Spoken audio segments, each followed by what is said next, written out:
मंडळी, स्वरस्वामिनी आशा भोसले यांचं आज निधन झालं. त्यांच्या जाण्यानं सुरांच्या दुनियेत एक मोठीच पोकळी निर्माण झाली. खरं तर त्यांचं कोल्हापूरशी एक वेगळंच अतूट नातं होतं, कारण त्यांच्या आयुष्याचा सुरुवातीचा संघर्ष हा कोल्हापूरनं अगदी जवळून पाहिलाय. याच कोल्हापूरशी संबंधित असणारा एक किस्सा आवर्जून सांगावासा वाटतो. एकदा कोल्हापुरातल्या छत्रपती शिवाजी स्टेडियमवर आशा भोसले, उषा मंगेशकर यांच्यासह हृदयनाथ मंगेशकर यांचा नक्षत्रांचे देणे हा कार्यक्रम आयोजित करण्यात आला होता.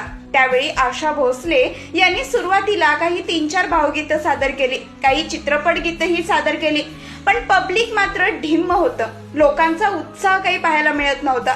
शेवटी आशा भोसले यांनी सांगत्या एकामधील बुगडी माझी सांडली ग ही लावणी गायला सुरुवात केली.